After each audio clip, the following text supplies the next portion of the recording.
মুফতি মিজানুর রহমান সাহেব, আপনাদের ভক্তি এবং ভালোবাসার এই খানদানের বর্তমান যিনি রাহাগীর,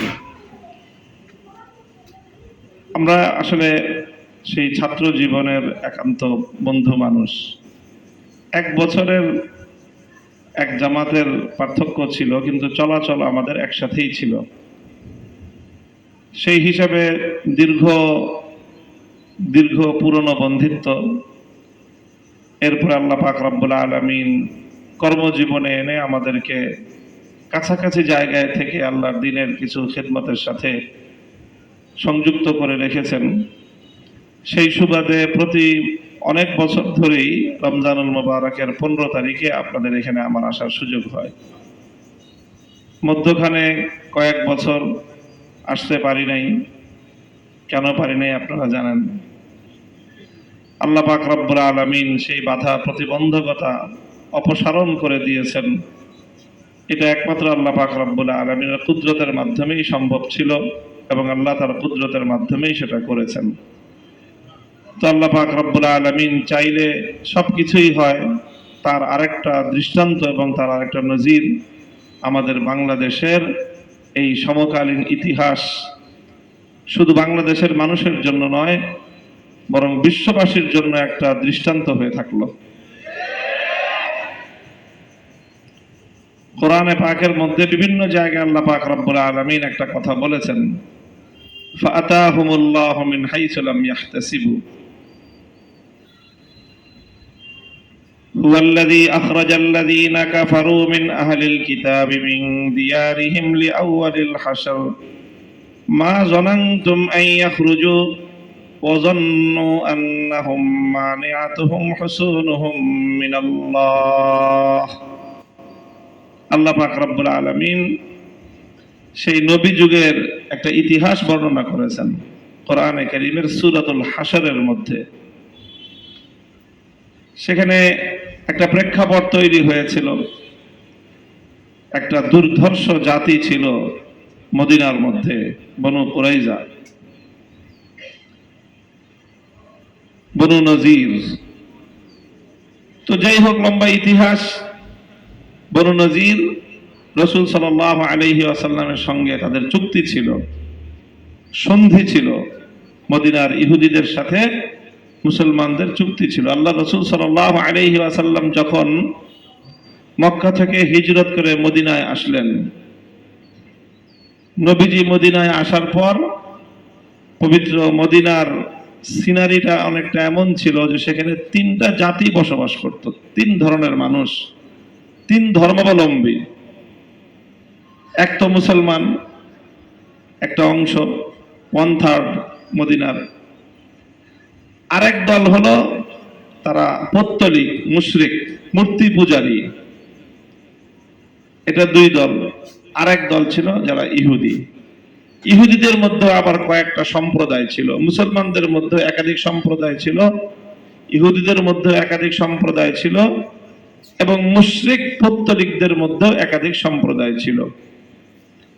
তো এখন এই মৌলিকভাবে 3টা সম্প্রদায় একটা নগরে বসবাস করবে, কিভাবে করবে? তো তারা পরস্পর কিছু চুক্তি এবং কিছু শর্তের ভিত্তিতে একটা চুক্তিনামা স্বাক্ষর করে সেখানে মদিনা শরীফ কিভাবে চলবে, মদিনার পারস্পরিক আচার আচরণ কেমন হবে, এক গোত্রের সাথে, এক সম্প্রদায়ের সাথে আরেক সম্প্রদায়ের, এক ধর্মের লোকদের সাথে আরেক ধর্মের লোকদের কেমন আচরণ হবে, কেমন বিহেভিয়ার হবে, তাদের সাথে পারস্পরিক বন্ধুত্ব এবং শত্রুতার মাত্রা কি হবে, এই যাবতীয় সব বিষয়, বিরোধ হইলে কিভাবে সেই বিরোধ নিষ্পত্তি হবে, এই বিষয়গুলোকে সমাধান করার জন্য ত্রিপক্ষীয়, 3 পক্ষীয় একটা চুক্তি স্বাক্ষরিত হয়েছিল। এটাকেই ইতিহাসে বলা হয় মদিনা সনদ। মদিনা সনদটা আসলে কোনো রাষ্ট্র ব্যবস্থার পূর্ণাঙ্গ কোনো রূপরেখা না, এবং ইসলামেরও পূর্ণাঙ্গ রাষ্ট্রীয় কোনো প্রস্তাবনা বা ইসলামের রাষ্ট্র ব্যবস্থা মদিনা সনদ না। রাসূল সাল্লাল্লাহু আলাইহি ওয়াসাল্লাম যখন মদিনাতে এসেছেন তখন মদিনাতে কোনো ইসলামী রাষ্ট্র প্রতিষ্ঠা করতে পারেন নাই প্রথমে, কারণ তখনও তো তারা মাইনরিটি। আল্লাহর নবী মদিনাতে তখনও সংখ্যালঘু। অন্য আরো দুটো সম্প্রদায়, তারা দুই সম্প্রদায় মিলে সংখ্যায় মুসলমানদের চেয়ে বেশি। তবে মদিনার মধ্যে সকলে কিভাবে শান্তিপূর্ণ সহ অবস্থান করা যায় সেটার জন্য একটা চুক্তি স্বাক্ষরিত হয়েছিল যে আমরা এইভাবে চলবো। যেরকম কোন একটা এলাকায় যদি একটা গন্ডগোল হওয়ার সমস্যা সম্ভাবনা থাকে, তো সবগুলো বংশের লোকজন মিলে একটা গন্ডগোল মিট করার একটা সন্ধিনামা করে কিনা, জাস্ট এটাই ছিল মদিনা শরীফে। তো সেই চুক্তির ভিত্তিতে যাতে আগামী দিনে সবাই যার যার শর্ত রক্ষা করে যার যার সীমার মধ্যে চলবে, কারো দ্বারা যেন কারো কোনো ডিস্টার্ব না হয়, এটা ছিল মদিনা সনদ। ইসলামী রাষ্ট্র কেমন হবে তার পূর্ণাঙ্গ বিবরণ মদিনা সনদে নাই, বরং ইসলামী রাষ্ট্রের পূর্ণাঙ্গ ব্যবস্থা তো তখন হয়েছিল যখন রাসূল সাল্লাল্লাহু আলাইহি ওয়াসাল্লাম মদিনা থেকে তাদের এক এক দলকে এক এক অপরাধে, চুক্তি ভঙ্গ করার অপরাধে মদিনা থেকে মুসলমান ছাড়া অন্যান্য সম্প্রদায়গুলোকে পর্যায়ক্রমে নির্মূল করে দিয়েছেন। পত্তলিকরা সব পর্যায়ক্রমে ইসলাম গ্রহণ করে মুসলমান হয়ে গেছে। ইহুদিদের মধ্যে থেকে অল্প সংখ্যক মুসলমান হয়েছে, বাকি ইহুদিরা মদিনা থেকে উৎখাত হয়ে গেছে। এবং মদিনা যখন শুধুমাত্র মুসলমানদের জন্য সংরক্ষিত হলো, তখন রাসূল আকরাম সাল্লাল্লাহু আলাইহি ওয়াসাল্লাম মদিনায় পূর্ণাঙ্গ ইসলামী রাষ্ট্রের রূপরেখা বাস্তবায়ন করলেন। এবং এই বাস্তবায়নটা আল্লাহর নবীর যুগে, নবীর জীবদ্দশায় মদিনা থেকে সম্প্রসারিত হয়ে প্রায় আরব ভূখণ্ড, জাজিরাতুল আরব যেটা বলা হয়, আরব ভূখণ্ড প্রায় 12.5 লক্ষ বর্গ কিলোমিটার, অর্থাৎ আমাদের বাংলাদেশের সমান প্রায় 20টা বাংলাদেশ একত্রিত করলে যতটুকু ভৌগোলিক এরিয়া হবে, এতটুকু এরিয়ার মধ্যে নবী আকরাম সাল্লাল্লাহু আলাইহি ওয়াসাল্লাম পূর্ণাঙ্গ ইসলামী রাষ্ট্র তথা খেলাফত ব্যবস্থা বাস্তবায়ন করে গেছেন। এবং সেই খেলাফত ব্যবস্থায় কিভাবে প্রশাসন চলবে, কিভাবে বিচার ব্যবস্থা চলবে, কিভাবে মানুষের জান মালের নিরাপত্তা প্রতিষ্ঠিত হবে, মানুষ কি কি অধিকার ভোগ করবে, এই রাষ্ট্রের মধ্যে যারা অমুসলিম নাগরিক থাকবে সে অমুসলিম নাগরিকদের কি কি অধিকার, তারা কি কি সুযোগ সুবিধা পাবে, তাদের কি দায়িত্ব থাকবে, এই সব বিষয়ের পূর্ণাঙ্গ একটা রূপরেখা দিয়ে নবী আকরাম সাল্লাল্লাহু আলাইহি ওয়াসাল্লাম দুনিয়াবাসীর সামনে ইসলামী রাষ্ট্র ব্যবস্থার পূর্ণাঙ্গ রূপরেখা দিয়ে গেছেন। তো এই জন্য মদিনা সনদের কথা আছে। আর বিগত দিনে আমরা এই কথাটা অনেক শুনতাম যে বাংলাদেশ নাকি মদিনা সনদ অনুযায়ী চলবে, অথচ মদিনা সনদের মূল কথাই ছিল যে আমার শত্রু যে, তাকেও আমি, শত্রুকেও যতক্ষণ পর্যন্ত শত্রু নিজে চুক্তি ভঙ্গ না করবে ততক্ষণ পর্যন্ত আমি আমার শত্রু সম্প্রদায়ের বিরুদ্ধে তার জান মাল ইজ্জতের উপর বিন্দুমাত্র কোনো আঘাত করব না। এটাই ছিল মদিনা সনদের মূল কথা। আর এই মদিনা সনদের এই কথা বলে আমার বাংলাদেশে যাদের সঙ্গে মতের অমিল হয় তাদের জান মাল ইজ্জত আব্রু সবকিছু ধ্বংস করার জন্য যা করতে হয় রাষ্ট্রযন্ত্রকে ব্যবহার করে তার সবটাই করা হয়েছে। এটা ছিল মদিনা সনদের নাম মুখে উচ্চারণ করে মদিনা সনদের সাথে এবং মদিনাওয়ালার সাথে সবচেয়ে বড় বিশ্বাসঘাতকতা এবং গাদ্দারি হতে পারে। এটার কারণেও এটাও একটা বড় কারণ হতে পারে আল্লাহর পক্ষ থেকে যে গজব নামছে, এমনি নামে নাই। তুই করবি অপকর্ম, আকাম করবি, আকাম কর, তো মদিনা সনদের নাম নেস কেন তুই? ফাজিল জানি কথাকার। যাই হোক, আমার আলোচনা সেটা নয়, আমি শুধু আপনাদেরকে এই তথ্যটা দিয়ে রাখলাম। অনেক সময় অনেক মানুষ আমরা মদিনা সনদের কথা বলি এবং মদিনা সনদকে বলা হয় পৃথিবীতে সর্বপ্রথম লিখিত সংবিধান রাষ্ট্রের। আসলে মদিনা সনদ কোনো রাষ্ট্রের সংবিধান ছিল না, হ্যাঁ, একটা রাষ্ট্র গঠনের দিকে অগ্রসর হওয়ার প্রাথমিক পদক্ষেপ ছিল মদিনা সনদ। মদিনা সনদ কোন রাষ্ট্রের সংবিধান নয়, বরং একটা ইসলামী রাষ্ট্র গঠিত হবে তার কয়েক ধাপ আগের একটা চুক্তিনামা। মদিনা সনদ কোন সংবিধান ছিল না, মদিনা সনদ ছিল একটা ত্রিপাক্ষিক চুক্তিনামা। যাই হোক, তো যখন মদিনা সনদে প্রত্যেক সম্প্রদায় অন্য সম্প্রদায়ের লোকের সাথে শান্তিপূর্ণ সহ অবস্থান করবে এইরকম চুক্তি হলো, আর এই চুক্তির ভিত্তিতে মুসলমানরা তাদের জীবন যাপন করতে লাগলো, তারা তাদের ধর্মকর্ম করতে লাগলো, আর মুসলমানদের দিন দিন উন্নতি আর তারাক্কি হতে লাগলো। মুসলমানরা পৃথিবীর অন্যান্য সম্প্রদায়ের সাথে, অন্যান্য জাতির সাথে লড়াই, জিহাদ এবং যুদ্ধের মাধ্যমে ধীরে ধীরে ইসলামের প্রচার প্রসার বাড়তে থাকলো। তো এটা দেখে মদিনার ইহুদিদের গাত্রদাহ এবং অন্তর্জ্বালা শুরু হয়ে গেল। আর যখনই তাদের এই গাত্রদাহ শুরু হলো, তখন তারা গায়ে পড়ে মুসলমানদের সঙ্গে গন্ডগোল বাঁধানো শুরু করলো, এবং এই গন্ডগোল বাঁধাতে বাঁধাতে একটা পর্যায়ে তারা তাদের সাথে কৃত যে চুক্তি ছিল সেই চুক্তির স্পষ্টভাবে তারা বরখেলাপ করলো, গাদ্দারি করলো। নবী আকরাম সাল্লাল্লাহু আলাইহি ওয়াসাল্লামকে হত্যা করার একটা ষড়যন্ত্র বাস্তবায়ন করার জন্য তারা একটা মাস্টার প্ল্যান করলো, এবং সেই মাস্টার প্ল্যান অনুযায়ী আল্লাহর নবীকে হত্যা করার জন্য তারা অ্যাটেম্প টু মার্ডার, এবং অন্য কাউকে না, স্বয়ং নবীকে হত্যা করার তারা অ্যাটেম্প নিল। যদি আল্লাহ পাক রব্বুল আলামিন জিবরিল আলাইহিস সালাতু ওয়াস সালামের মাধ্যমে নবীজিকে সতর্ক না করতেন, তাহলে ওখানে আল্লাহর নবীকে তারা শহীদ করে দেয়। তারা আল্লাহর নবী তাদের এলাকায় গেছেন বনু নজির ইহুদিদের গোত্রের কোন একটা দ্বিপাক্ষিক আলোচনা করার জন্য। তারা আল্লাহর নবীকে খুব ভালোভাবে সাদরে গ্রহণ করলো, আলোচনার জন্য বসলো। নবীজিকে এমন একটা জায়গায় বসতে দিল যেটার পিছনে একটা বড় দেয়ালের আড়ালে, যেরকম আমরা গাছের ছায়ায় বসতে দিই এরকম বসতে দিয়ে আদর আপ্যায়ন করতেছে, খুব হাসি খুশি আলাপ আলোচনা চলতেছে। পিছন দিক দিয়ে কয়েকটা লোক লাগায় দিছে যে তারা পিছন দিক দিয়ে গিয়ে ছাদের উপরে উঠে বিশাল এক পাথর নবীর মাথার উপরে ফেলে দিবে। এই হলো তাদের ষড়যন্ত্র। তো তারা অলরেডি তাদের লোক চলে গেছে পিছন দিয়ে ছাদে ওঠার জন্য। ইন দা মিন টাইম আল্লাহর নবীর কাছে আল্লাহর পক্ষ থেকে ওহী চলে আসলো। জিবরিল আলাইহিস সালাতু ওয়াস সালাম এসে বললেন যে হুজুর কোনো কথা নাই, উঠেন তাড়াতাড়ি।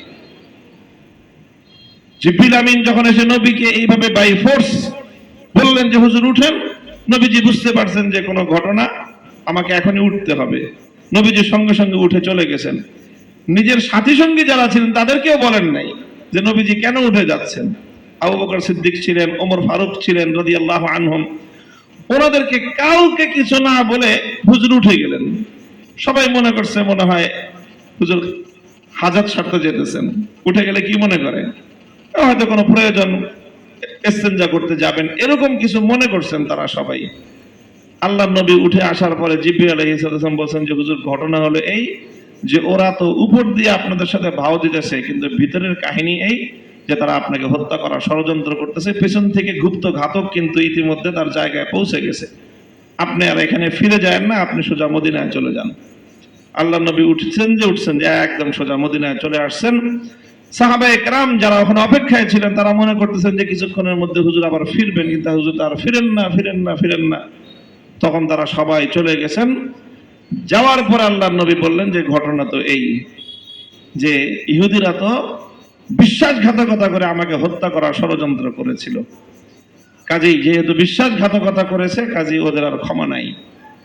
রাসূল সাল্লাল্লাহু আলাইহি ওয়াসাল্লাম সব অপরাধ ক্ষমা করেছেন, আল্লাহর নবীর জীবনকে দেখলে পাওয়া যায়, কিন্তু গাদ্দারির অপরাধকে আল্লাহর নবী ক্ষমা করেন নাই, বিশ্বাসঘাতকতাকে আল্লাহর নবী ক্ষমা করেন নাই।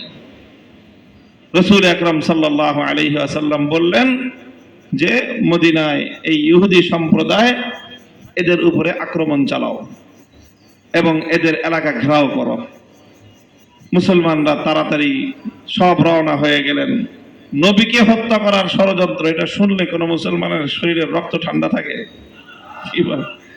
সমস্ত মুসলমান উত্তেজনার পারদে তারা জ্বলজ্বল করতে আরম্ভ করলেন। তাদের অন্তরের মধ্যে প্রতিশোধের আগুন দাউ দাউ করে জ্বলতে আরম্ভ করলো। আল্লাহর পক্ষ থেকে হুকুম হলো যে এদেরকে এবার শায়েস্তা করতে হবে। অনেক দিন ধরেই কিন্তু এরা এই খুঁটিনাটি এটা সেটা করে মুসলমানদেরকে উৎপাত করতেছিল। এবার চূড়ান্ত সীমা লঙ্ঘন করেছে, কাজে এবার ইহুদিদেরকে পাকড়াও করো। আল্লাহর নবী তাদেরকে গিয়ে ঘেরাও করলেন। ইহুদিদের এলাকা ছিল অনেকগুলো কেল্লা এবং দুর্গ, তো তারা সেই সকল দুর্ভেদ্য দুর্গগুলোর মধ্যে কি আশ্রয় নিল এবং সেই দুর্গ দেয়াল ভেঙে মুসলমানদের পক্ষে দুর্গের ভিতরে ঢোকা সম্ভব না, কোনোভাবেই সম্ভব না। এমন একটা অবস্থার মধ্যে তারা সেখানে গিয়ে আশ্রয় নিল। আল্লাহ পাক রব্বুল আলামিন সেই ঘটনার চিত্র কোরআনে পাকের এই আয়াতের মধ্যে আল্লাহ তুলে ধরেছেন। মা জানানতুম আন ইয়াখরুজু ওয়া যান্নু আন্নাহুম মানিআতুহুম হুসুনুহুম মিনাল্লাহ ফাআতাহুমুল্লাহু মিন হাইসু লাম ইয়াহতাসিবু ওয়া কাযাফা ফী কুলুবিহিমুর রুব ইখরিবুনা বুয়ুতাহুম বিআইদিহিম ওয়া আইদিল মুমিনিন ফাতাবিরু ইয়া উলিল আবসার। মুসলমানরা তাদেরকে ঘেরাও করলো। 15 দিন পর্যন্ত, প্রায় অর্ধ মাসের বেশি এই অবরোধ চলল। অবরোধ করে রাখা হলো তাদেরকে।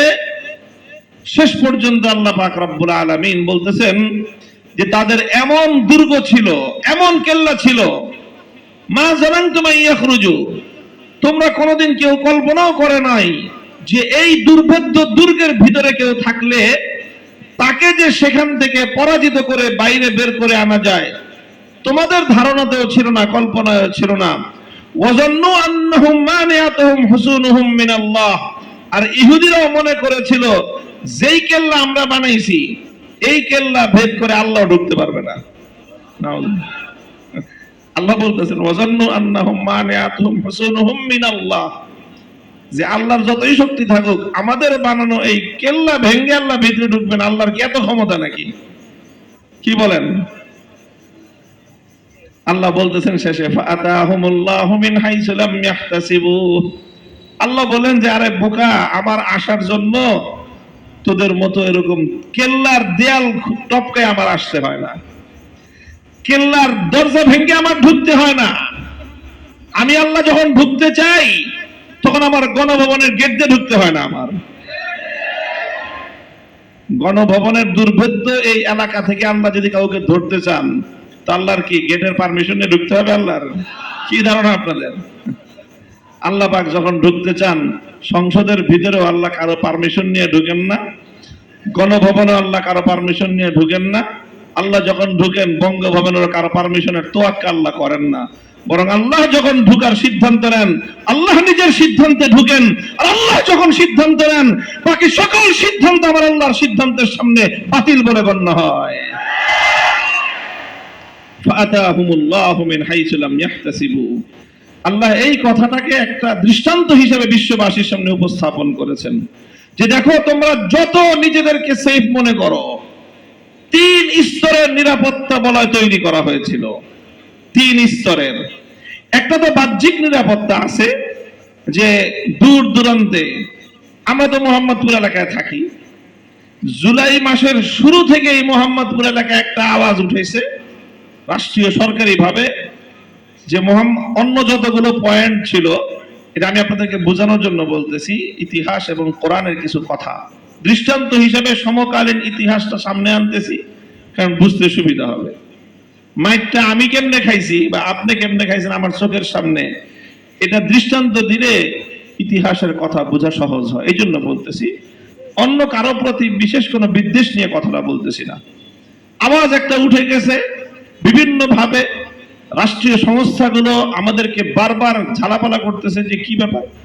অন্যান্য পয়েন্টও যথেষ্ট দূরে, মিরপুরও যথেষ্ট দূরে, উত্তরা আরো দূরে, যাত্রাবাড়ি আরো দূরে, কদমতলী, এই সমস্ত জায়গা অনেক দূরে। সবচেয়ে কাছে হলো মোহাম্মদপুরের পয়েন্ট। শুনতেছি হুজুর মোহাম্মদপুর থেকে নাকি মামুনুল হকের নেতৃত্বে গণভবন দখল করার একটা আয়োজন চলতেছে। আমরা জানতাম না, আমাদেরকে এই কথা তারাই জানাইছে।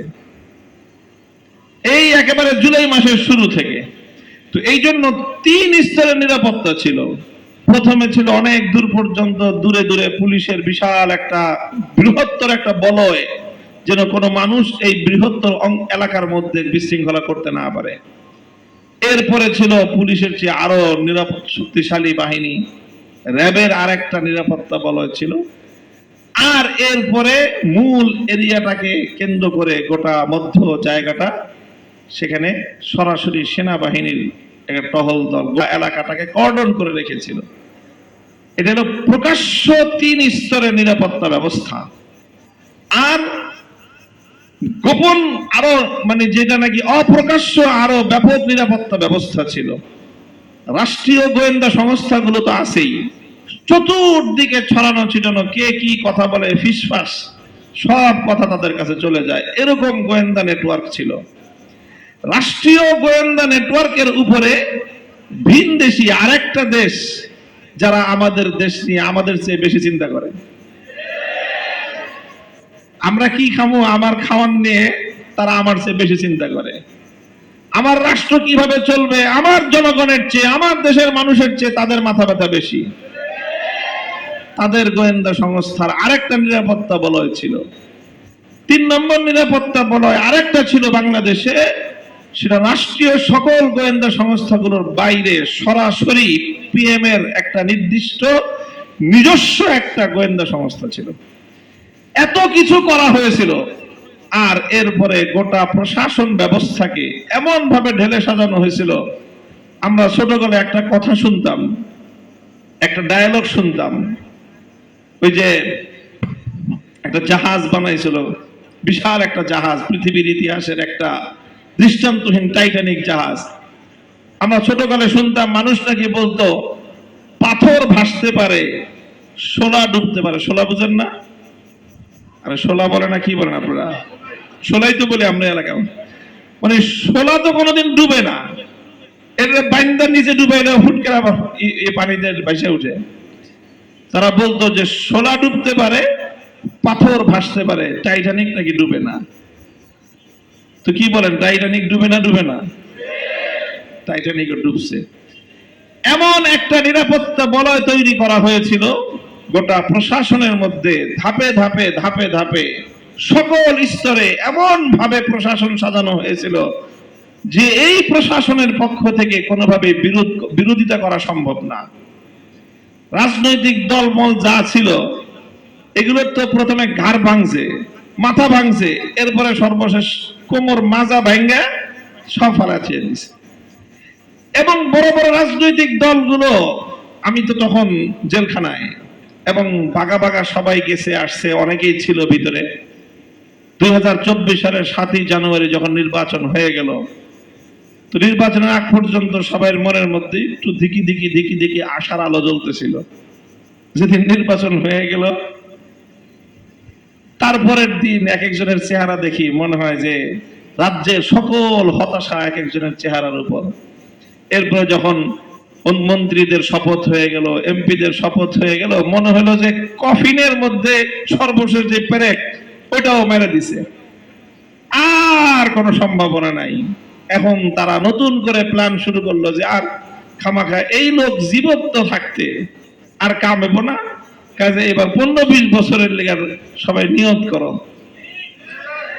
এটা ভাই, এটা বলতেছি রিয়েল কথা। বাস্তবে বড় বড় নাম নিয়েই বলি, বিএনপির বড় বড় নেতা, জামাতে ইসলামের নেতারা একসাথে ছিলাম, আমরা তো ছোট দলের মানুষ। ওনারা বলছে যে এই মহিলা বেঁচে থাকতে আর সম্ভব না, কাজেই যারা যারা জেলখানায় আসো তারা লম্বা রোজার নিয়ত করো। এই 5 বছরের নিয়তে আর হবে না।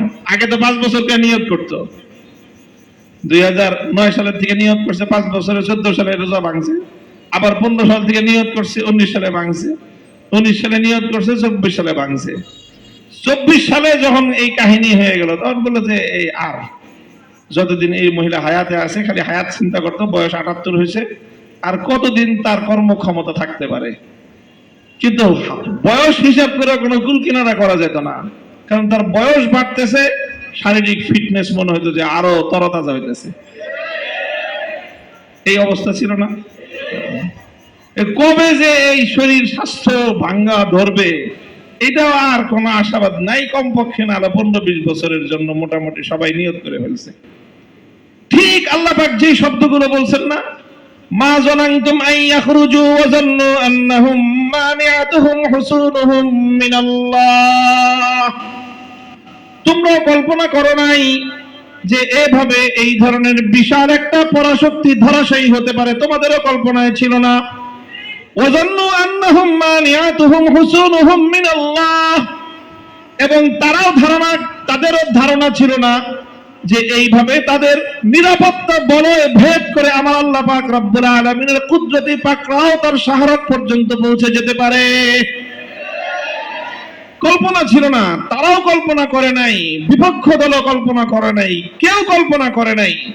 আল্লাহ বলতেছেন, যখন সমস্ত মানুষের কল্পনা, সমস্ত মানুষের চিন্তা, সমস্ত মানুষের ধারণা যেখানে আত্মসমর্পণ করলো, ফাতাহুমুল্লাহু মিন হাইসু লাম ইয়াহতাসিবু, সেখান থেকে আমার আল্লাহ পাকের সিদ্ধান্ত কার্যকর হওয়া শুরু হলো।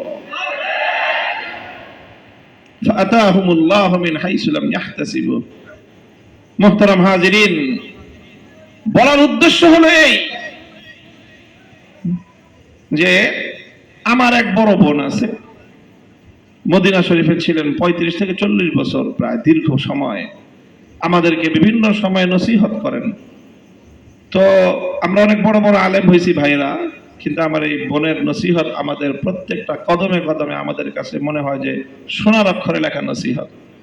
তিনি একটা কথা আমাদের পরিবারে সবাইকে খুব বলেন যে দেখো আমাদের অবস্থা হয়েছে এই, আমাদের সবারই ভাই, আমাদেরকে যে নসিহত করেন, আমার বোন আমাকে যে নসিহত করেন, আমি সেটা আপনাদেরকে শোনাচ্ছি যদি আপনাদের এখান থেকে শিক্ষণীয় কোনো বিষয় থাকে, যে আমরা সব সময় শুধুমাত্র আসবাবের উপরেই নির্ভরশীল হয়ে বসে থাকি। দুনিয়ার উপকরণ দিয়েই আমরা মনে করি সবকিছু হবে। অসুস্থ হয়েছে, এই তাড়াতাড়ি কি করো, ডাক্তারের কাছে ফোন করো, অ্যাম্বুলেন্স খবর দাও, অবস্থা খারাপ হয়ে গেছে, বলেন রোগ সমস্যা, দ্রুত ডাক্তার যোগাযোগ করো, দ্রুত ডাক্তারের কাছে নিয়ে যাও, অ্যাম্বুলেন্সে যোগাযোগ করো, তাড়াতাড়ি ঔষধ খাওয়াও। অর্থাৎ আমাদের দৃষ্টি সব সময় শুধুমাত্র দুনিয়ার জাহেরি আসবাবের দিকেই প্রথমেই ধাবিত হয়। তিনি বলেন যে এটা তো যারা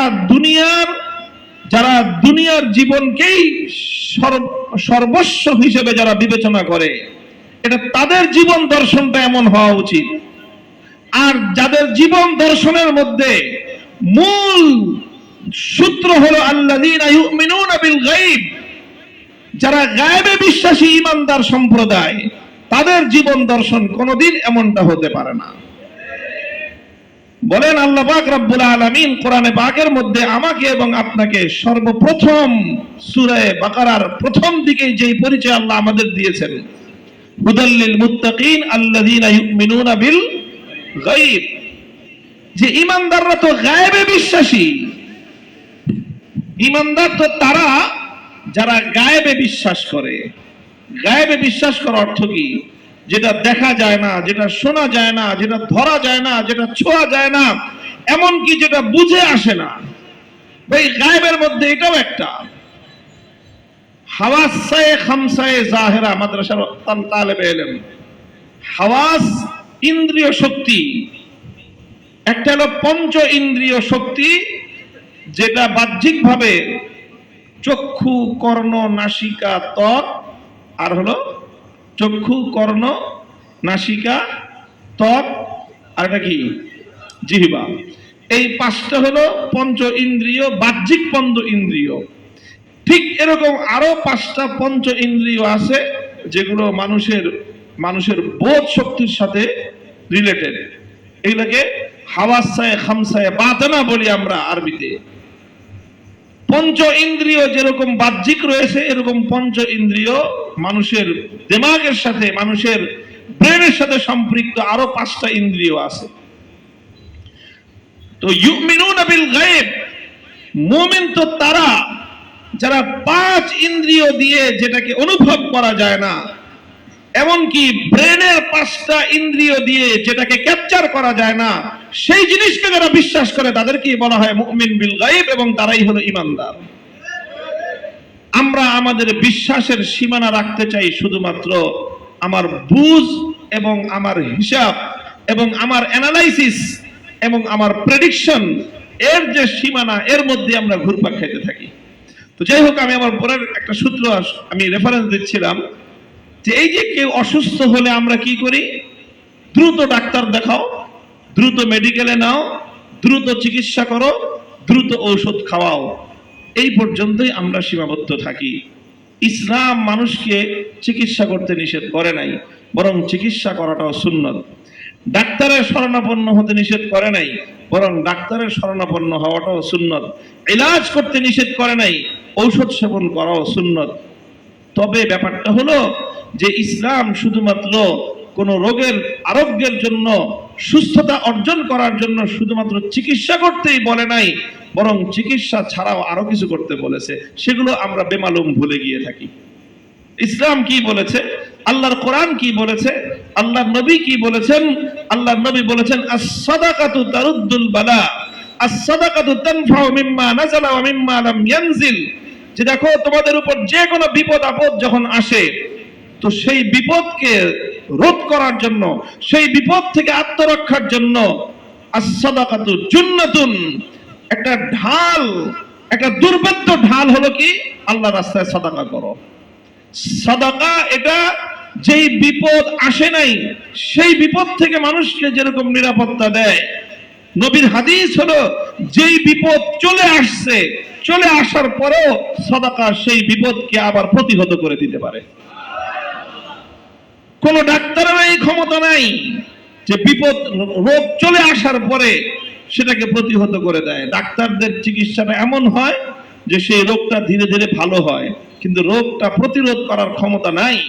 কিন্তু আল্লাহর নবীর হাদিস বলতেছে যে সাদাকার মধ্যে সেই পাওয়ার আছে যে মানুষের যে বিপদ চলে আসছে, আল্লাহর পক্ষ থেকে মঞ্জুরি হয়ে গেছে, অ্যালটমেন্ট হয়ে গেছে ফেরেশতাদের পক্ষ থেকে, যে কে কোন ফেরেশতা যায় তারা পিটাইবে, ডান্ডা পর্যন্ত রেডি হয়ে ফেরেশতা বাহিনী চলে আসছে তাকে আঘাত করার জন্য, পিটানোর জন্য অলরেডি সব কার্যকর শুরু হয়ে গেছে।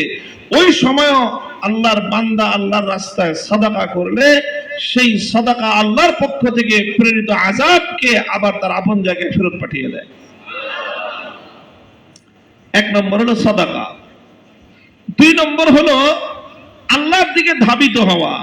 রাসূল আকরাম সাল্লাল্লাহু আলাইহি ওয়াসাল্লামের হাদিসের মধ্যে আল্লাহর নবীর নিজের আমল সম্পর্কে ইরশাদ হয়েছে, কানান নাবিয়্যু সাল্লাল্লাহু আলাইহি ওয়াসাল্লাম ইযা হাযাবাহু আমরুন ফাজিয়া ইলা সালাহ।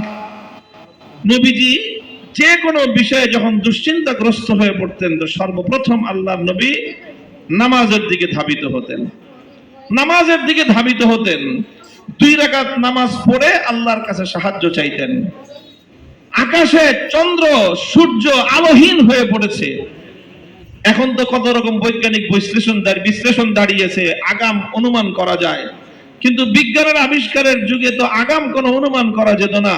হঠাৎ দেখা গেল যে আকাশের সূর্যের কোনো আলো নাই, দিনের দ্বিপ্রহরের সময় আলোহীন হয়ে পড়েছে সূর্য। এত বিশাল সমস্যা, এই সমস্যা দুনিয়াতে মানুষ জীবনে 2-1বারই দেখে। সাহাবায়ে কেরাম কোনোদিন দেখেন নাই নিজেদের চোখে যে এরকম সূর্য আলোহীন হয়ে পড়ে, সূর্যের আলো নাই, কি করবে? আল্লাহর নবী কি করেছিলেন? সাহাবায়ে কেরাম কি করেছিলেন? আল্লাহর নবী সর্বপ্রথম গিয়ে নামাজে দাঁড়িয়ে আল্লাহর দরবারে হাজিরা দেওয়া শুরু করেছেন। তো আমার আপা আমাদেরকে বলেন যে দেখো, আমরা যেটা করি, আমাদের কারো রোগ হয়েছে, রোগ হওয়ার সাথে সাথে একজনের ফোন নিয়ে খালি ডাক্তারের ফোন বুঝাও, অ্যাম্বুলেন্সে বলো, ডাক্তারের শরণাপন্ন হওয়া দরকার, কিন্তু সাথে সাথে আরো কিছু পদক্ষেপ হওয়া দরকার। একটা অসুস্থ হয়েছে, সঙ্গে সঙ্গে একজন দৌড় দিয়ে গিয়ে কিছু টাকা সদকা করে দাও। আরে তুমি যত দৌড়ায় ডাক্তারের কাছে যাচ্ছ, ঠিক তার চেয়ে বেশি দ্রুত গতিতে তুমি তোমার পকেটে যা আছে আরেকজনের কাছ থেকে কিছু নিয়ে দ্রুত কি করো? সদকা করো। একজন সদকার দিকে যাও, আরেকজন উযু করে জায়নামাজে দাঁড়ায় যাও, আরেকজন ডাক্তারের কাছে যাও। একজন সদকা করো, আরেকজন জায়নামাজে দাঁড়াও, আরেকজন ডাক্তারের কাছে যাও। কিন্তু আমরা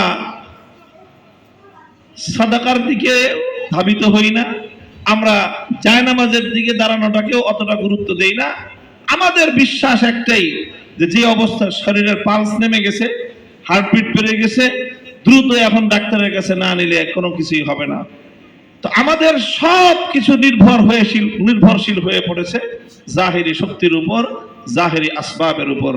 মুহতারাম হাজির, আমি বলতেছিলাম এই কথাটা, এটা শুধুমাত্র একটা রাষ্ট্রীয় বিষয় ছিল না, এটা শুধুমাত্র আমাদের প্রতিপক্ষ, রাজনৈতিক প্রতিপক্ষকে ঘায়েল করার বিষয় না, নিজেরা নিজেদের জীবনের শিক্ষা গ্রহণ করার বিষয়। ফাতাহুমুল্লাহু মিন হাইসু লাম ইয়াহতাসিবু। মনে রাখবেন, আমাদের গৃহীত সকল নিরাপত্তা ব্যবস্থা যদি আমার আল্লাহ পাক রব্বুল আলামিন সেখানে কোনো আঘাত করতে চান, আল্লাহর পক্ষ থেকে আমার এবং আপনার ব্যাপারে যদি কোনো ফয়সালা হয়ে থাকে, আমাদের হাজারো নিরাপত্তা বলয় মুহূর্তের মধ্যে তাসের ঘরের মতো ভেসে যাবে। আল্লাহ পাক রব্বুল আলামিন আমাদেরকে বুঝবার তৌফিক দান করেন। কোন কথা থেকে এখানে চলে আসলাম? আমি কোরআনের আয়াত তেলাওয়াত করেছিলাম, ওয়াবালাউনাহুম বিল হাসানাতি ওয়াস সাইয়্যাতি লাআল্লাহুম ইয়ারজিউন। এটা আল্লাহ পাক রব্বুল আলামিনের একটা নিজাম। পৃথিবী যে আল্লাহ পরিচালনা করেন, আল্লাহ পাকের একটা সিস্টেম আছে, একটা চিরন্তন সিস্টেম আছে আল্লাহ পাকের। আল্লাহর সেই চিরন্তন সিস্টেমের একটা সিস্টেম হলো ওয়াতিলকাল আইয়ামু নুদাবিলুহা বাইনান নাস, ওয়াতিলকাল আইয়ামু নুদাবিলুহা বাইনান নাস ওয়ালিয়ালামাল্লাহু আল্লাযীনা আমানু ওয়া ইয়াত্তাখিযা মিনকুম শুহাদা। আল্লাহর একটা নিয়ম হলো যে আল্লাহ পাক পাল্লা চিরদিন একজনের দিকে ঝুঁকায় রাখেন না, এটা আল্লাহর নিয়ম। কখনো পাল্লা আপনারটা নিচে ঝুঁকবে, আবার অটোমেটিক আরেক সময় দেখবেন যে পাল্লা আরেকজনেরটা আরেক দিকে ঝুঁকে পড়ছে। আমরা মনে করি যে যার পলিসি, যার নীতি বেশি, মানে যার কৌশল ভালো, সেই সব সময় জিতে। আমার কাছে এটা মনে হইতো যখন এই বিগত 3 বছর তো খুব নিবিড় ভাবে অ্যানালাইসিস করার সুযোগ হয়েছে। পত্র পত্রিকা যখন দেখতাম, বিশেষ করে বিশেষ উপলক্ষ তৈরি হতো না, আগস্ট মাস শুরু হইলে তো পত্রিকার জ্বালায় আর ঘরেও থাকা যেত না। পত্রিকার যে অবস্থা থাকতো, অনন্য উচ্চতায় উনি, গণতন্ত্রের মানস কন্যা। এই পত্রিকাওয়ালাদের হেডিং পড়লে মনে হতো যে এই পৃথিবীতে এই মহিলার চেয়ে রাজনীতি বেশি বুঝে আর কেউ নাই। পত্রিকা পড়লে মনে হতো বা বিশ্লেষণ শুনলে মনে হতো যে এই মহিলার চেয়ে বুদ্ধিমতী মহিলা বা বুদ্ধিমান মানুষ আল্লাহ পাক আদম আলাইহিস সালামের যুগ থেকে আজ পর্যন্ত আর কেউ জন্ম দিয়েছে, সৃষ্টি করছে, এরকম মনে হয় নাই। তার কি বুদ্ধি, তার কি কূটনৈতিক জ্ঞান, তার কি রাজনৈতিক দক্ষতা, কি প্রজ্ঞা, এই গুণগান গাইতে গাইতে পত্রিকার পাতার পর পাতা শেষ হয়ে যেত। এমন ভাবে তার প্রশংসা করা হতো, তার গুণগান গাওয়া হতো। আমি সমালোচনা করছি না, আমি বলছি যে এইভাবে একজন মানুষকে অনেক, তার দক্ষতা, তার যোগ্যতা, তার রাজনৈতিক প্রজ্ঞা, তার রাজনৈতিক কৌশলের সবাই প্রশংসা করেছে যে বাংলাদেশে অমুকে যেই রাজনীতি বুঝে তার এক দাঁতের সমান গোটা বাংলাদেশের সবাই মিলে রাজনীতি বুঝে না। এখন তাদেরকে দেখলে জিজ্ঞাসা করতে মনে হয়, বলেন তো দেখি উনি কতটুকু রাজনীতি বুঝছেন, কতটুকু রাজনীতি বুঝেছিলেন তিনি তার সারা জীবনের রাজনীতি করতে করতে করতে করতে জীবনের একেবারে জীবন সায়ান্নে এসে তার রাজনীতির এমন ভুলে তিনি পা দিলেন, তার যেই ভুল তার শুধু ব্যক্তিকে নয়, তার গোটা পরিবারকে, তার গোটা বংশকে, তার গোটা দলকে একেবারে পতনের অতল গহ্বরে নিমজ্জিত করলো। কোথায়? তার রাজনীতির যদি তার ভুল, তার রাজনীতির দর্শন যদি এতটাই উচ্চাঙ্গের হতো, তাহলে তার জীবনের এমন পরিণতি কেন হলো? আমার কাছে একটা জিনিসই বুঝে আসতো, দেখেন আল্লাহ পাক রব্বুল আলামিন যখন বাতাস যার দিকে অনুকূল করে দেন, বুঝেন নাই? এখন তো আর নৌকা চলে না, সব তো নৌকা চলে ইঞ্জিনের। যখন ইঞ্জিন আবিষ্কার হওয়ার আগের যুগ ছিল, তখন মানুষ নৌকা চালাইতো কখনো বইটা দিয়ে, বইটার সাথে সাথে কখনো পাল উড়াইতো, আর কখনো কখনো দাঁড় টানতো। তো দাঁড় টানাটা আর বইটা এই দুইটা তো মানুষের হাতে, দাঁড় টানা আর বইটা বাবা মানুষের হাতে। আর পালটা, এটা তো পাল তো মানুষ খালি উড়াইলেই হবে না ভাই, পাল তো বাতাসে চলবে। বাতাস তো মানুষের হাতে না, বাতাস কার হাতে? বাতাস তো আল্লাহর হাতে। মা কুল্লু মা ইয়াতামান্নাল মারউ ইউদরিকুহু তাজরির রিয়াহু বিমা লা তাশতাহিস সুফুনু। নৌকার অনুকূলে যখন বাতাস থাকে, পাল উড়াইয়া দিলে নৌকা তো স্টিমারের গতিতে চলতে থাকে। আর স্টিমারের গতিতে নৌকা চলতেছে, মাঝি তো মনে করে যে আমি বইটা দিয়ে এই নৌকা পার করে দিলাম। বেটা উল্টা দিকে যায়, দেখ তোর বইটার কতটুকু শক্তি। কথা বলেন। আরে প্লেন যে বিমান যে যায় বাতাসের অনুকূলে থাকলে, এই যে আমি আসলাম মদিনা শরীফ থেকে ঢাকায় 6 ঘন্টার কম সময়ে, বাতাস উল্টা দিকে থাকলে 7.5 ঘন্টা লাগে, একই সেম ডিস্টেন্স। এই আকাশের উপর দিয়ে বিমান যায়, বাতাস যখন তোমার অনুকূলে থাকবে তখন সেই নৌকা স্টিমারের গতিতে চলে। বাতাস যদি গতি পাল্টায় যায়, একই নৌকা, একই মাঝি, একই বৈঠা, একই পাল, সব ঠিক আছে, কিন্তু সেই নৌকার গতি স্টিমার তো দূরের কথা, ঠেলা গাড়ির মতো চলে না। আসল কাহিনী এটাই ভাই, আর কিছুই না। আমি এবং আপনি আমরা বুদ্ধি করি, কৌশল করি, অমুকে এত রাজনৈতিক প্রজ্ঞা, অমুকের রাজনীতি কোনো মেধা নাই, বুদ্ধি নাই, কিছুই নাই। আসল কাহিনী হলো এই, বাতাস যখন যার অনুকূলে থাকে তখন সে যেটা করে ওটাতে সে সাকসেসফুল হয়, আর বাতাস যখন ঘুরে যায় তখন যেটা করে ওটাতেই ধরা খায়। একবার একদল 2014 সালে নির্বাচনে অংশগ্রহণ করলো না, সবাই গাইল লাইলো, নির্বাচনে অংশগ্রহণ করলেই তো তারা পাশ করতি। এই গালি খেয়ে পাবলিকের খারাইলো 18 সালে নির্বাচনে 18তে নির্বাচনে খারায় এমন ধরা খাওয়া খাইলো, পাবলিক হন গেল কিল্লিয়া নির্বাচনে খারাইলো। এখন 24 সালে এসে খারাইবো না বইবো, এটা দিয়ে মাথা ঘুরে গেছে। আসল কাহিনী কিছুই না, আসল কাহিনী হলো যে তোমার 14 বলো, 18 বলো, 24 বলো, বাতাস তোমার পক্ষে ছিল না। বাতাস তোমার পক্ষে ছিল না। আমার আল্লাহ পাক রব্বুল আলামিন যখন তার কুদরতকে তোমার বিপক্ষে লাগায় দেন, তুমি সারা দুনিয়া নিয়ে আল্লাহর কুদরতের বিপক্ষে একচুল পরিমাণ সফলতা তুমি অর্জন করতে পারবে না। আর আল্লাহর কুদরত যখন তোমার পক্ষে চলে আসবে, তোমার মতো বড় নেতা, বড় দলের প্রয়োজন নাই। তোমার শত্রুকে ঘায়েল করার জন্য আল্লাহর পক্ষ থেকে কিছু আবাবিল, কিছু ছাত্র তারা দাঁড়ায় যাবে। আল্লাহ পাক রব্বুল আলামিন দৌর্দণ্ডপ্ত প্রতাপশালী এই বিশাল ক্ষমতাশালীকে আল্লাহ পাক রব্বুল আলামিন তাসের ঘরের মতো ভাসায় দিবেন। মুহতারাম হাজিরিন, এই জন্য আমি যেই কথাটা মূল বলতে চাই, এখান থেকে আমাদের জীবনের, প্রত্যেকের জীবনের শিক্ষাটা, আল্লাহ পাক রব্বুল আলামিন মানুষকে জীবনে 2টা অবস্থার সম্মুখীন করেন। কয়টা অবস্থা? প্রত্যেক মানুষের জীবনে ঘুরে ফিরে তার ব্যক্তিগত জীবনে, তার ব্যবসায়িক জীবনে, তার পেশাগত জীবনে, তার রাজনৈতিক জীবনে, জীবনের প্রতিটা ক্ষেত্রে মানুষকে 2 অবস্থার সম্মুখীন হতে হবে। কখনো তোমার পাল্লা ভারী হবে, কখনো তোমার পাল্লা হালকা হয়ে যাবে। কখনো দেখবা যে বাতাস তোমার গতি, তুমি যেদিকে যাও বাতাস সেদিকে চলতেছে, তো বাতাস যদি সেদিকে চলে, রিক্সা চালাও মজা লাগে। রিক্সার প্যাডেল ঘুরাইতে হয় না, চাকা এমনি আগে এগিয়ে ঘুরে। কথা বলেন। এই রিক্সাওয়ালা যারা নাকি প্যাডেল ঘুরে রিক্সা চালায়, দেখবেন যে একটু বাতাস যদি বেশি হয়, তো বাতাসের অনুকূলে রিক্সা চালাইলে প্যাডেল বেশি ঘুরাইতে হয় না, 2 চাকা প্যাডেল ঘুরাইলে দেখা যায় চাকা একলাই ঘুরতে চায়। আর বাতাস যখন উল্টা হয় তখন ঘাম ঝরে যায়, প্যাডেল ঘুরাইতে সারা শরীরে শক্ত এনার্জি ব্যয় হয়, চাক্কা ঘুরে না কে, থাইমা আবার চাক্কার মধ্যে তেল দেয়। বেটা যতই তেল দাও, বাতাস তোমাকে রুখে দিচ্ছে। আল্লাহর পক্ষ থেকে কুদরতি ইন্তজাম এখন তোমার অনুকূলে নয়, বরং তোমার প্রতিকূলে। কাজেই তোমাকে এই সময়টা এইভাবেই পার করতে হবে। এই সময়টা তুমি গায়ের জোরে পার করতে পারবে না।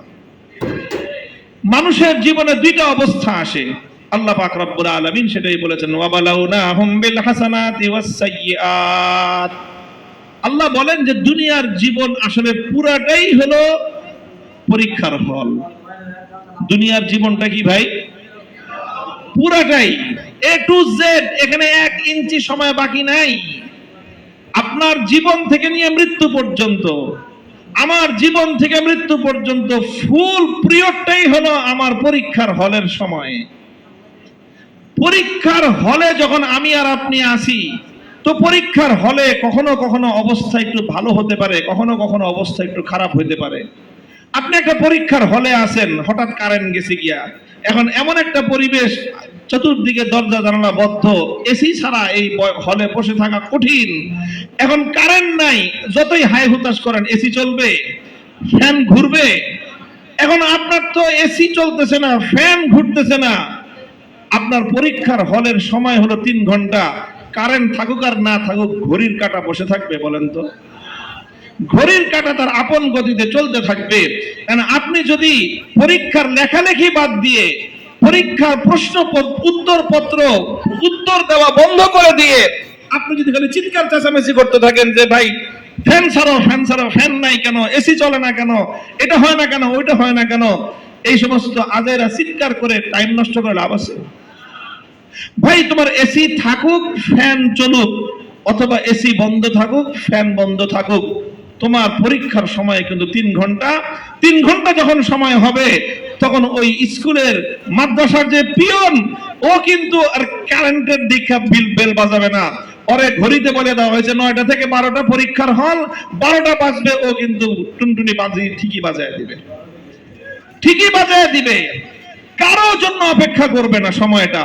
পরীক্ষার হলের সময় যেরকম কারো জন্য অপেক্ষা করে না, বরং একজন প্রকৃত শিক্ষার্থী এবং একজন সফল পরীক্ষার্থীর তার দায়িত্ব এবং জিম্মাদারি হলো এই, যতক্ষণ ফ্যান চলছে, এসি ছিল, একটু আরামে পরীক্ষা দিছি, এখন ফ্যান নাই, এসি বন্ধ, এখন আমার এসির অপেক্ষায় থাকা চলবে না, বরং আমার তো প্রতিটা মুহূর্ত মহামূল্যবান মুহূর্ত।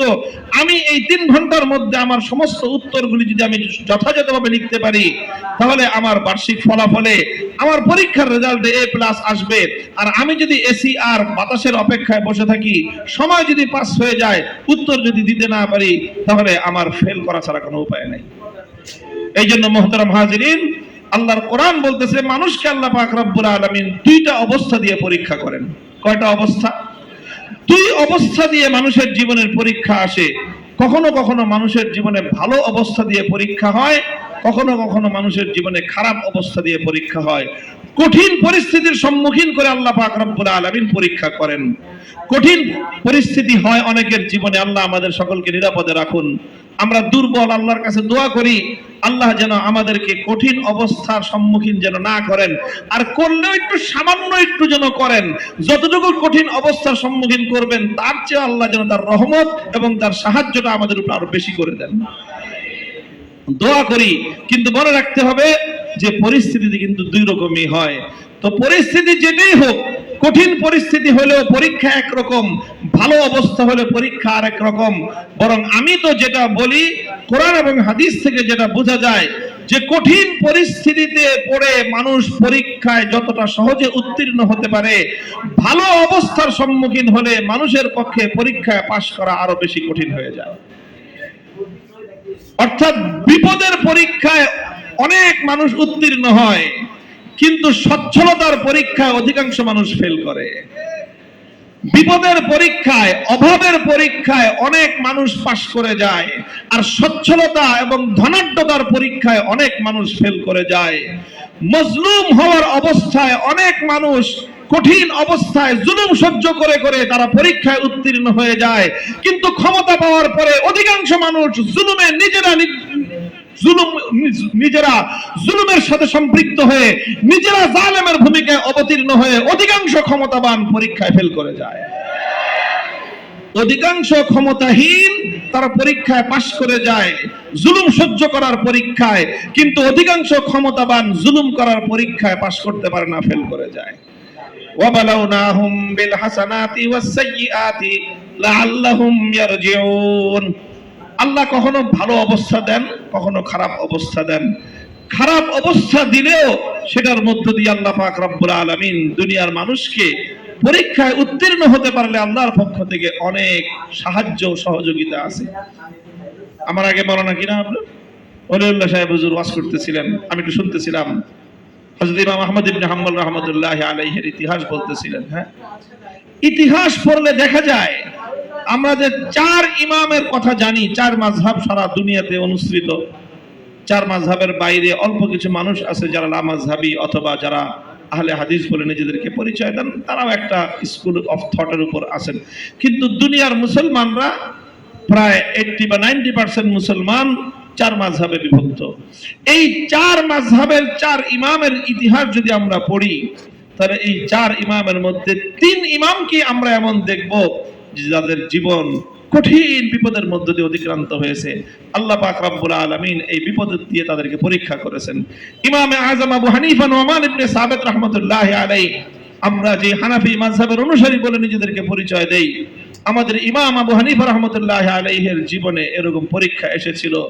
সময়ের যে অত্যাচারী শাসক ছিল, শাসক মনে করলো ইমাম আবু হানিফার যেই জনপ্রিয়তা, মানুষের কাছে ওনার যে গ্রহণযোগ্যতা, উনি যেরকম আলেম সমাজের মধ্যে সমাদৃত, এই লোক যদি আমার প্যানেলে থাকে তাহলে আমার প্যানেলটা মানুষের কাছে অনেক গ্রহণযোগ্যতা পাবে।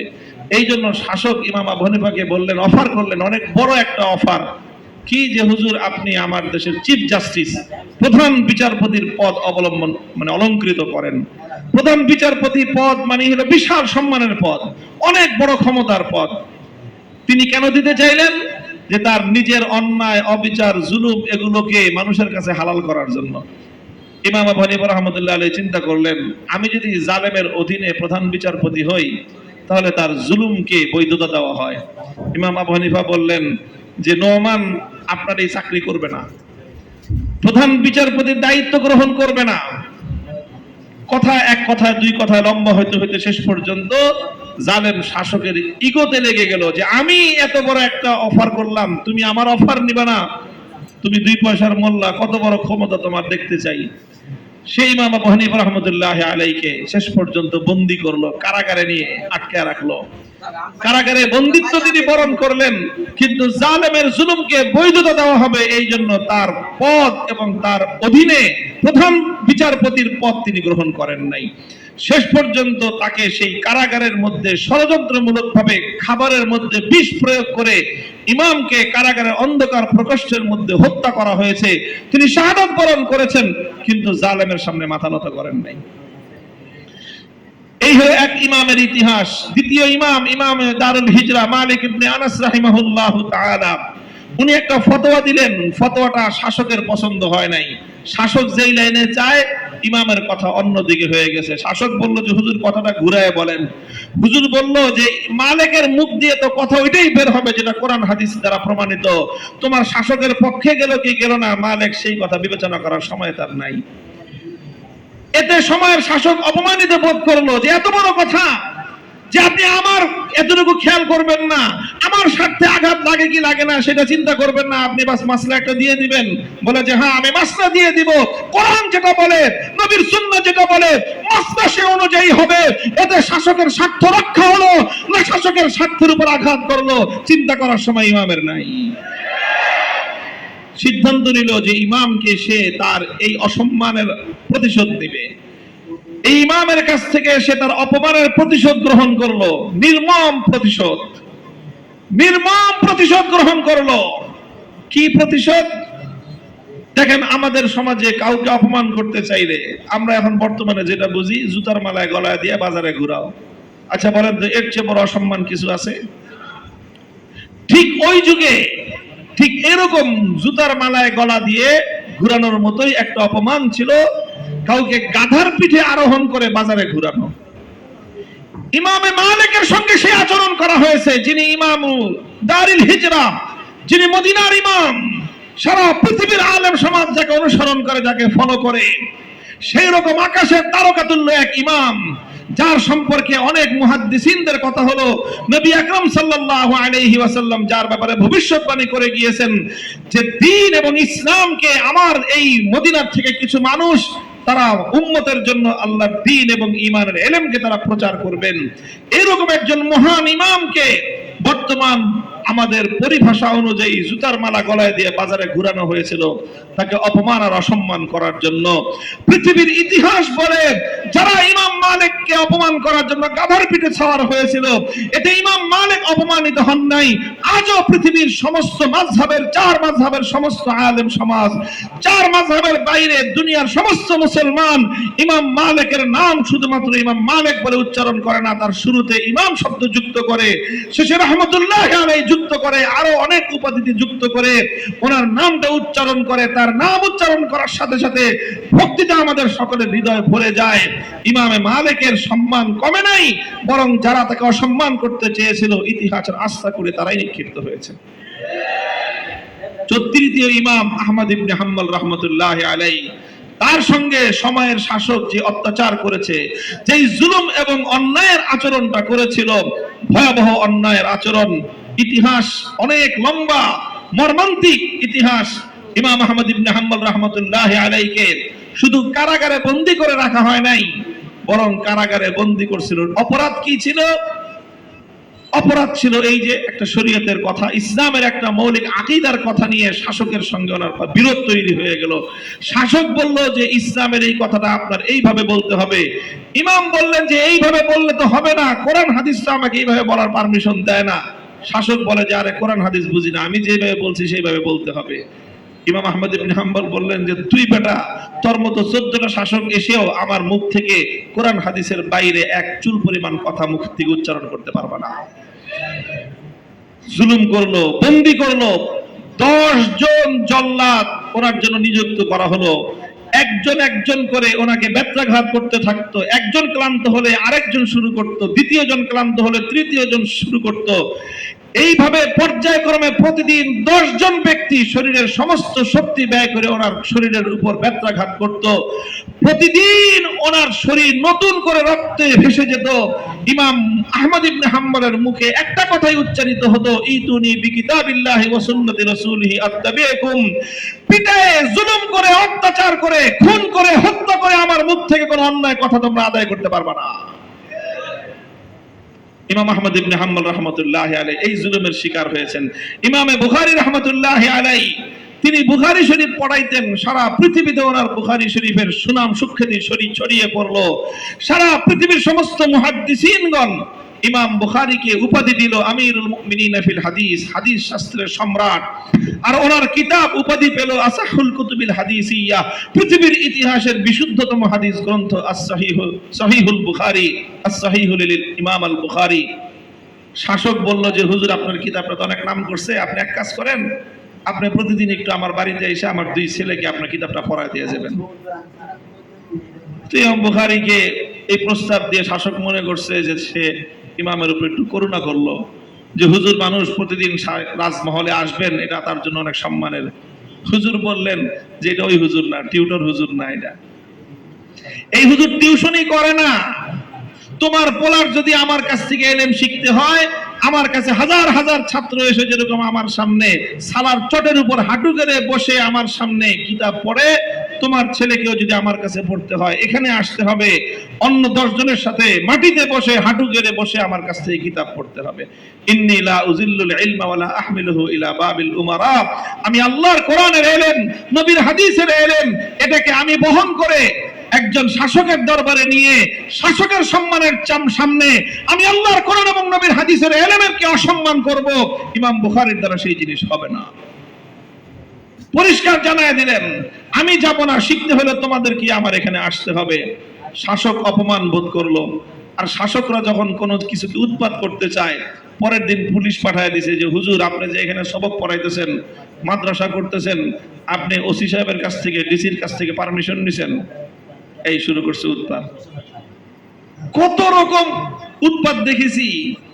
আপনাদের মসজিদ না, একটা ঘরের ভিতরে গিয়ে বুখারী শরীফের হাদিস পড়াইতেছি আমি। আমার নানার বাড়ির খালার বাসায় মহিলা মাদ্রাসা, সাধারণত এই সমস্ত মাদ্রাসা যাই না, আমার নিজেদের মাদ্রাসা, ছোট্ট একটা ঘরে পুলিশ এসে বলে যে আপনি যে হুজুর এখানে আসছেন পারমিশন নিছেন। এই যে 2021 সালের ঘটনা বলতেছি, এই সব কাহিনীগুলি ঘটানো হয়েছে। ইমাম বুখারী রাহমাতুল্লাহি আলাইহি ত্যক্ত বিরক্ত হয়ে গেছেন, যা তোর দেশেই থাকবো না আমি। তো তোমার শহরে আমি থাকলাম না, তোমার দেশকে আমি তালাক দিলাম। ইমাম বুখারী রাহমাতুল্লাহি আলাইহি দেশ ছেড়ে চলে গেছেন। যেতে যেতে এক অক্ষত এক গ্রাম, খারদাং যেই গ্রামের নাম, সেখানে গিয়ে তিনি আল্লাহর কাছে বলছেন, আল্লাহ দুনিয়াতে অনেকদিন থাকছি, আর থাকতে ভালো লাগে না, আপনার কাছে নিয়ে যান। আল্লাহ পাক রব্বুল আলামিন মেহমান বানায় ইমাম বুখারীকে নিয়ে গেছেন। সেই গ্রামে তিনি মারা গেছেন, সেখানেই তার কবর হয়েছে। যেখানে তার কবর হয়েছে মানুষ জানতো না যে এখানে কাকে কবর দেওয়া হয়েছে। সেই কবর দেওয়ার পরে কবর থেকে এমন সুঘ্রাণ ছড়িয়েছে, 2-4-10-5 গ্রাম দূর দূরান্ত পর্যন্ত মানুষ সেই কবরের সুবাসে, জান্নাতের সুবাস শুনে মানুষ পাগলের মতো ছুটে আসছে। ইমাম বুখারীর কবর বুখারাতে হয় নাই, এতে ইমাম বুখারী বঞ্চিত হন নাই, বুখারা বঞ্চিত হয়েছে। দুনিয়ার উলামায়ে কেরাম এইরকমই, এভাবেই থাকতে হয়। আল্লাহর দ্বীনের উপর থাকতে হবে। যারা দ্বীনের উপর থাকতে চান, আল্লাহ পাক রব্বুল আলামিন কখনো এই ধরনের বিপদ আপদ দিয়ে পরীক্ষা করবেন। তো এই রকম বিপদ আপদ যখন আসবে, অটল এবং অবিচল থাকতে হবে ইনশাআল্লাহ। কথা বলেন ঠিক কিনা? এটা হলো বিপদের পরীক্ষা। এই পরীক্ষায় অনেক মানুষ পাশ করে। এরপরে দ্বিতীয় পরীক্ষা আসে যেটা, সেটা এর চেয়েও বেশি কঠিন। সেটা হলো মানুষের সামনে আল্লাহর পক্ষ থেকে সকল সুযোগ সুবিধার দুয়ার খুলে যায়। সুযোগ সুবিধার দুয়ার খুলে যায়। আমি আমারে দিয়েই কই, অন্য দিয়ে কি বলবো? এই যে দেখেন, সুযোগ সুবিধার দুয়ার এখন আমাদের জন্য খুলে গেছে। এটা খুলে গেছে, এটা আল্লাহর পক্ষ থেকে একটা নিজাম। আপনার যে সারা বছরই আল্লাহ পাক রব্বুল আলামিন সারা জীবনই আপনাকে খারাপ অবস্থা রাখবে তা না, অবস্থার পরিবর্তন হবে। আবার যেটা আসছে এটাও মনে করি না যে এই অবস্থায় সারা জীবন থাকবে, এটাও মনে করি না। এটা পরিবর্তন হয়ে যেতে পারে। রাষ্ট্রীয় যে কোনো প্রয়োজনে এখন আমাদের ভূমিকা রাখার সুযোগ, আমাদের প্রয়োজন পরে আমরা ছুটে যাই।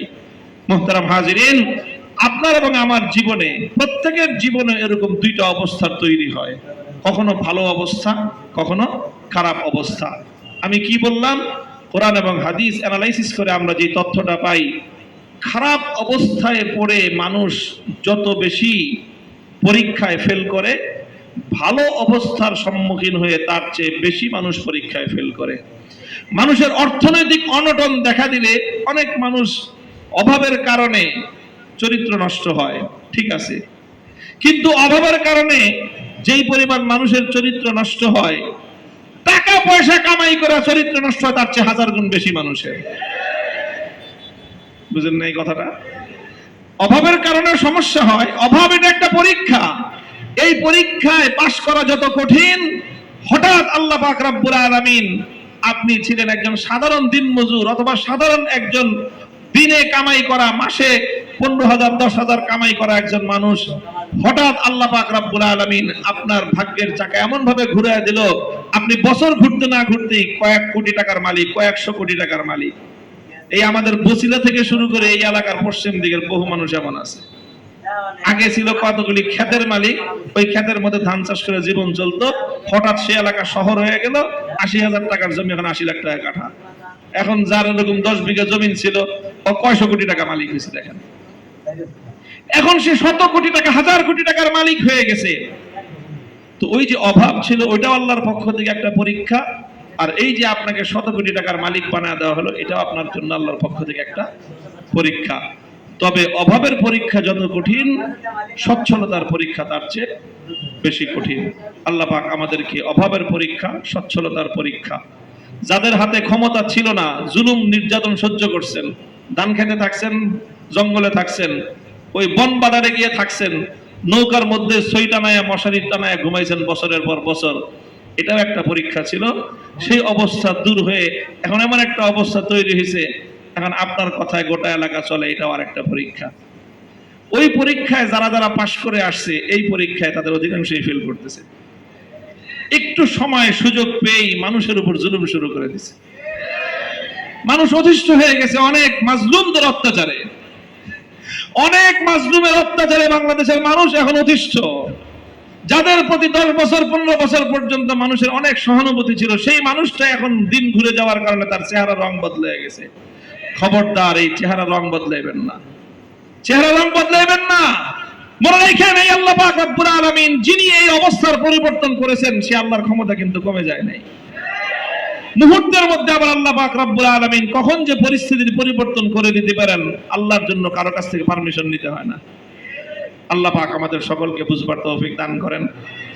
আমরা যেন ভালো অবস্থার পরীক্ষা, খারাপ অবস্থার পরীক্ষা, সব অবস্থার পরীক্ষার মধ্য দিয়ে আল্লাহ রাব্বুল আলামিন আমাদেরকে কামিয়াবি দান করুন। আল্লাহর সন্তুষ্টির মধ্য দিয়ে আমরা যেন অতিক্রম হতে পারি। আসল কথা হলো, আমি যেই কথা বলেছিলাম যে দুনিয়ার জীবনটাই একটা পরীক্ষার হল। ভালো অবস্থায় থাকলাম না খারাপ অবস্থায় থাকলাম, আমার মূল কথা হলো আমাকে আল্লাহর সন্তুষ্টি অর্জন করে আল্লাহর রেজামন্দি মোতাবেক জীবন পরিচালনা করে আমরা যেন পরীক্ষার হল থেকে শেষ বিদায়টা নিতে পারি। সেটাই আমাদের জীবনের চূড়ান্ত টার্গেট এবং চূড়ান্ত লক্ষ্য হওয়া উচিত। আল্লাহ পাক রব্বুল আলামিন আমাদের সকলকে তৌফিক দান করুন। আমি আপনাদের কাছে বিশেষভাবে দোয়া চাই যে আমিও এই পরীক্ষার সম্মুখীন। আল্লাহ যেন এই পরীক্ষার অবস্থায় আমাকে আমার নফসের ধোঁকা থেকে, পরিবেশের